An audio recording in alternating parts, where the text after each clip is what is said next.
ഞാനൊരു വീഡിയോ ഒന്ന് വിടുന്നുണ്ട്. എപ്പോഴാണ് വീഡിയോ എന്ന് പറയാൻ പറ്റില്ല. എൻ്റെ ജീവിതത്തിൽ ഒരു നടന്നൊരു സംഭവമുണ്ട്. അത് നിങ്ങളുമായി പങ്കുവെക്കേണ്ട. നിങ്ങൾ സമയം കിട്ടുമ്പോൾ ഒന്ന് കാണണം ഇന്നത്തെ വീഡിയോ. എന്താണ് ഞാൻ അതിൻ്റെ വരികൾ എഴുതി വിടുകയെന്ന് പറയാൻ പറ്റില്ല. ചിലപ്പോൾ ശിവസേന എന്ന് പറഞ്ഞിട്ട് ചിലപ്പോൾ ആ പേര് കാണും അതിൽ. അപ്പോൾ അതൊന്നും നിങ്ങളൊന്ന് നോക്കണം. കാരണം എനിക്കുണ്ടായ ഒരു മാനസികമായ വിഷമം ഉണ്ടായിരുന്നു. പഠിച്ചവൻ്റെ ഒരു കാവലുണ്ടായിരുന്നു. കാരണം ഞാൻ അത്രയും ഒരു കടറ സംഭവമാണ്. ഒരു കട ഇവിടെ ഈ മൈതാനത്ത് ഇവിടെയുള്ള മൈതാനത്ത് ആ ഗ്രൗണ്ട് ഈ മൈതാനത്ത് 2 കട ഞാൻ കട ഇവിടെ കൊടുന്നിട്ടിട്ട് ശിവസേനക്കാർ വന്നിട്ട് ഫോം വിളിച്ചിട്ട് ശിവസേനൻ്റെ തലവൻ വന്നിട്ട് അവർക്ക് അറിഞ്ഞില്ല ഞാൻ ആരാന്നുള്ളത്. അപ്പോൾ ആ വീഡിയോ കുറേ നീണ്ടു പോകും. എന്നാലും കുറച്ച് വിട്ടിട്ട് അതിൻ്റെ ബാക്കി തീർന്നു തരാം. ആ സമയത്ത് ഇന്നെ ക്രൈം ബ്രാഞ്ചിലെ ഉദ്യോഗസ്ഥനും ഇവിടെയുള്ള പോലീസ് ഓഫീസർമാരും മുനിസിപ്പാലിറ്റിക്കാരും എല്ലാവരും കൂടി എൻ്റെ മുന്നിൽ വന്ന് നിന്നിട്ട് എനിക്ക് അതിൻ്റെ ജീവിതം ഞങ്ങൾ കേൾക്കണം. ഇന്നിപ്പോൾ പണി തുടങ്ങുകയാണ്.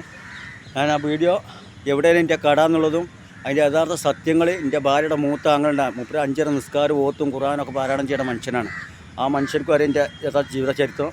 അതുപോലെ നമ്മളെ മറവഞ്ചേരിയിലുള്ള ആ മുത്തു അടക്കം ഇവിടെ വന്നിരുന്നു. മുത്തുവിനെ ഇളനീക്കട നടത്താൻ കൊടുത്ത് എൻ്റെ ഭാര്യയുടെ മൂത്ത ആങ്ങളെ ജമാലി എനിക്ക് ബീഡിക്കട നടത്താൻ കൊടുത്ത് അത് ഇവിടെ കൊടുന്നിടുമ്പോൾ ഉണ്ടായ പ്രശ്നങ്ങൾ എന്താണെന്നുള്ളത് എൻ്റെ റബ്ബിനെ സാക്ഷി നിർത്തിയിട്ട് ഞാൻ ഇപ്പോൾ 2ാമത്തെ വീഡിയോ വിടും.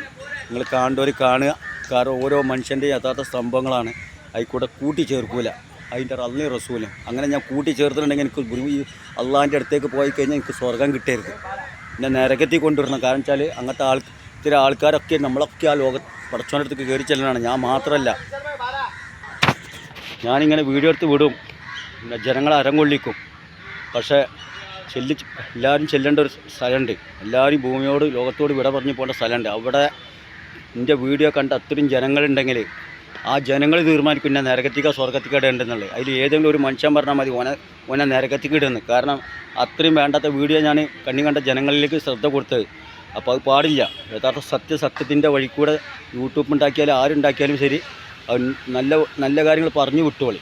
നമുക്കിവിടെ പണം കിട്ടാൻ വേണ്ടിയിട്ട് കണ്ടമാനം യൂട്യൂബിൽ കണ്ടൊന്നും മനുഷ്യനെ അറിയാൻ മനുഷ്യന്മാർക്ക് മൂത്രത്തിന് ഒഴിവില്ല. അന്നത്തെ ഓരോ സെക്കൻഡ് ഓരോ മിനിറ്റ് ഉണ്ടല്ലോ ഓരോ മനുഷ്യർക്ക് വില പിടിപ്പുള്ളതാണ്. അതിൻ്റെ ഇടയിൽ നമ്മൾ ഓരോന്നും ഇല്ലാത്തതൊക്കെ ജനങ്ങളെ അരങ്ങൊള്ളിക്കാൻ വിടരുത്. ഞാൻ എൻ്റെ ജീവിതത്തിൽ നടന്ന എല്ലാ സംഭവങ്ങളുമായി പങ്കുവെക്കും. ഞാനിപ്പോൾ ഈ ഒരു വീഡിയോ വിടുന്നുണ്ട്. ഇപ്പോൾ പണീൻ്റെ തിരക്കിലാണ്. കഴിഞ്ഞാൽ ചിലപ്പോൾ എൻ്റെ 1 മണി 4 മണിൻ്റെ ഉള്ളിലൊക്കെയാണ് എൻ്റെ വീഡിയോ വരിക. കാരണം ഒന്ന് ഉറങ്ങും. ഉറക്കക്ഷീണം മാറിക്കഴിഞ്ഞാൽ ആ ചെറുക്കനൊന്ന് ഉറങ്ങാൻ വിടും. അപ്പോൾ അതിൻ്റെ ഇടയിൽ 2 മണിക്കൂറിനുള്ളിൽ എന്തെങ്കിലും ഒന്ന് കാണും. കമൻറ്റുകൾ നിങ്ങൾ എഴുതിക്കോളി. ഞാൻ വായിച്ചുകൊണ്ട് നിങ്ങൾക്ക് റിപ്ലൈ തരണ്ട്. നിങ്ങൾക്ക് പെട്ടെന്ന് തരാത്തതിൻ്റെ പേരിൽ നിങ്ങളെന്നോട് ഒന്നും തോന്നരുത്. കാരണം ഒരുപാട് പണീൻ്റെ തിരക്കുള്ള ഒരാളാണ് ഞാൻ. നിങ്ങളെ സ്നേഹിക്കുന്നുണ്ട്. നിങ്ങൾ ഇനിയും സ്നേഹിക്കുന്നുണ്ട്. നിങ്ങളൊക്കെ എഴുതിക്കോളി. നിങ്ങൾക്ക് വേണ്ടി ഇന്ന് ഞാൻ സുബഹി നമസ്കാരത്തിൻ്റെ ഇടയിൽ കമൻറ്റ് ചെയ്ത് എല്ലാ മനുഷ്യർക്കും സബ്സ്ക്രൈബ് ചെയ്ത് എല്ലാവർക്കും ഞാൻ റബ്ബിനോട് ദുആ ചെയ്തിട്ടുണ്ട്. ആരും ആ കുടുംബത്തെ വേദനിപ്പിക്കരുതെന്ന്. ഈ ജീവിക്കണ ഹിന്ദു മുസ്ലിം ആയിക്കോട്ടെ ആര് ദേഹത്തിൽ അള്ളാഹ് ഇന്നത്തെ ദിവസം റൂഹിനെ കടന്നു പിടിക്കലേന്ന് ഞാൻ പ്രത്യേകിച്ചും പറഞ്ഞിട്ടുണ്ട്. കാക്കായാലും വൃക്ഷങ്ങളായാലും അള്ളാഹു അവരൊക്കെ ഒന്ന് കാക്കും. എല്ലാ അപകടം കൊണ്ട് എത്തിക്കലെന്ന് ഞാൻ റബ്ബിനോട് എപ്പോഴും രാവിലത്തെ സുബഹി നമസ്കാരത്തിന് ഹൃദയത്തിൽ തട്ടിയിട്ടുള്ള ഒരു ദുആയാണ് എൻ്റെ. പിന്നെ ഞാൻ ദുആ ചെയ്യൽ ഞങ്ങൾക്ക് അറിയില്ല. ഓരോ സമയത്ത് അസ്സറും ലോഹറിൻ്റെ സമയത്തുള്ള ദുആ നിങ്ങൾ ചെല്ലണം. നിങ്ങളാണ് ഖുർആൻ പാരായണം ചെയ്യുന്നത്. എനിക്ക് അറിയാത്തത് ഞാൻ പോയി എന്തെങ്കിലും പറയാൻ പാടില്ല. കൂടുതൽ നീട്ടിക്കൊണ്ടുവന്ന് എൻ്റെ വീഡിയോ നിങ്ങൾ കാണണം. അസ്സലാമു അലൈക്കും. കാണണം. അസ്സലാമു അലൈക്കും.